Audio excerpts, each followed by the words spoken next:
What's up, guys? I'm Alex Dodrieve, and today we're going to talk about college football playoffs. We're going to talk about Alabama and Indiana. If you're new here, though, make sure you hit that subscribe button. Give the video a like right now. I talk about all things sports, football, baseball, basketball, pro, college, you name it, I talk about it here.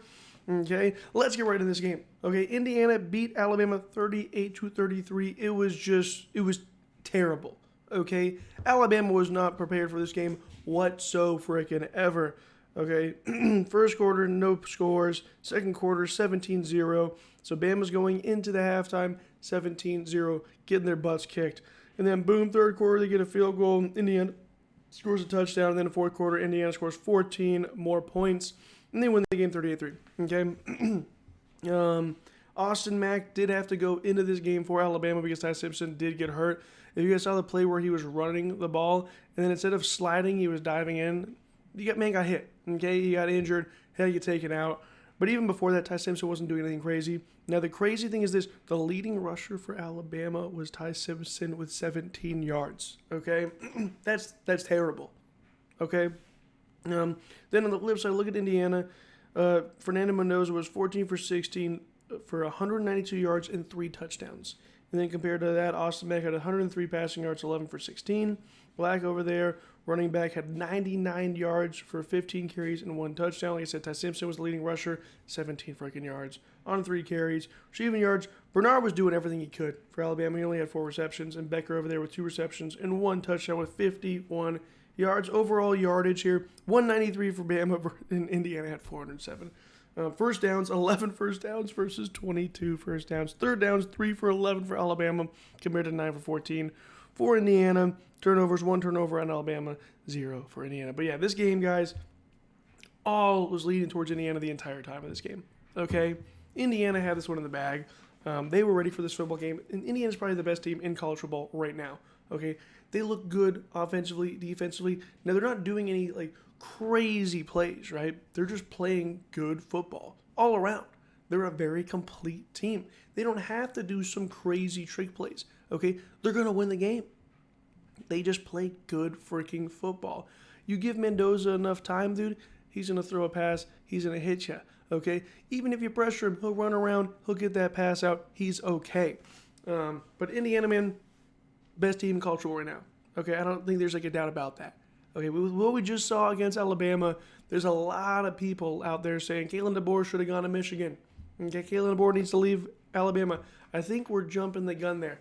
Is Kalen DeBoer's seat a little warm? Yes. But should he be fired over this? No. Okay, look at what they did in the regular season. Okay, Bama was doing good. Yes, they lost to Georgia in the SEC Championship. They got smacked, and then they lost this game. But both these games are after the regular season, guys. These are extra football games in reality here. So I feel like you can't really say to fire him. Now, Indiana, Kirk Cignetti. Look at what Kirk Cignetti has done to this freaking program. Okay? Transfer portal quarterbacks are the way to go. If you look at all the teams that have made it to the semifinals, they all have transfer portal quarterbacks.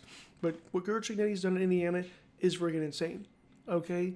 I would not be surprised to see this team here win the national championship. But like I said, Alabama was just not prepared for this game. They got to make some coaching changes because it was terrible. Okay? This game sucked to watch. It was not a fun game to watch whatsoever because Bama was just getting pummeled and pummeled and pummeled. There was just not a time where I saw anything happening here. Look at this. Ty Simpson, was 12 for 16 for 67 yards. Okay? And then rushing, let's look at Alabama's rushing. Daniel Hill, 5 carries, 13 yards. Austin Mack was -8 yards for rushing. But overall, the team's yardage for that game was 23 yards. Now let's compare with Indiana. Caleb Black, like I said, 99 yards. Roman Hemby, 89 yards. Overall team for rushing yards, 215. They could pass the football perfectly, and they also could rush the football perfectly. This team was just doing good on both fronts. Okay? And then defensively, bro, the defense was clicking. Okay, that defense was stopping Alabama. Alabama just couldn't do anything against that defense. They were not going to give Alabama any favors in that football game. Okay, they were like, yeah, we're going to win, and we're going to win by a lot. It was funny seeing Kirk Cignetti throughout the game, making his angry faces, even when they're scoring touchdowns. Then at the very end, he's got his ends popping out. He's like, yeah, now I can smile, I can be happy. But big props to Indiana. big freaking props to Indiana. Okay, with what this team has done this season, they're 14-0, guys. They are 14-0. That is insane. Okay, Alabama 11-4. Like I said, 2 of those games after the regular season, but they are 11-4 to end the season. Not what Alabama fans were hoping were going to happen here. I will say this: I'm fine with Bama making it in. Okay, there's a lot of Notre Dame fans who are like, we would have done better. Brother, calm down. Join a conference.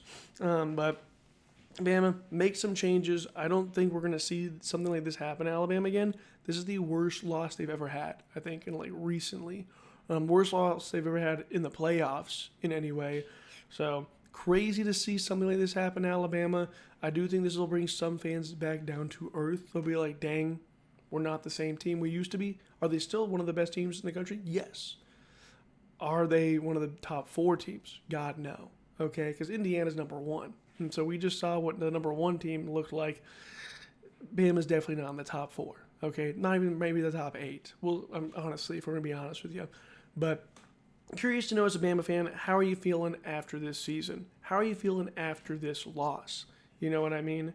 And if you're an Indiana fan, you've got to be feeling on top of the world. But how do you get ready, Indiana, for a team like Oregon?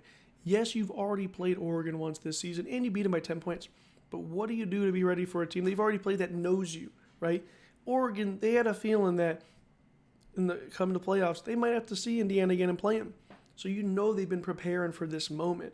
Look at what they just freaking did to JMU in Texas Tech. That Oregon team, this is a good team, okay? Yes, Indiana, this is the other thing too.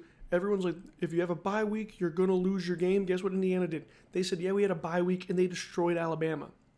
So even with a bunch of rest, guess what? Indiana's ready to go. I think they're going to be ready to play Oregon, and honestly, I have Indiana beating Oregon, okay?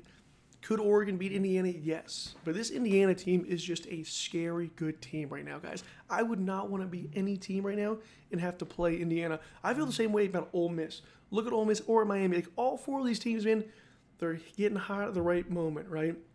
Ole Miss looks scary. Miami looks scary. Indiana just looks like a force to be reckoned with. And then you got Oregon. Okay, all 4 of these teams are juggernauts in their own way, right? But I do feel very highly that Indiana's going to make the national championship. Now, I don't see Indiana, decimating Oregon. I think it'll be a closer game, and I don't see Oregon doing that to Indiana. If that does happen, if one team is just very lopsided game, just like we saw with this Bama game, I'll be very surprised, honestly. I think it's going to look a lot different. I think the teams are going to be ready for each other because they do play in the regular season. They know what they're getting up against. But hey, man, the Big Ten is looking hot right now. So if you're an Indiana fan, you've got to be feeling on top of the freaking world. But let me know right now, Bama fans, how you feel in the comments. Let me know in the comments how you're feeling. Indiana fans, drop a comment down below. I want to know what you're feeling right now, and how do you feel going up against Oregon this next week. But guys, if you haven't already, please give the video a like and make sure you hit that subscribe button for more content just like this. I will see you guys in our next video. Look forward to talking to you guys more about just college basketball and the rest of this playoff season. We have so much underway, guys. I'm excited for it. But I'll talk to you guys later. Hit that subscribe button. See you later.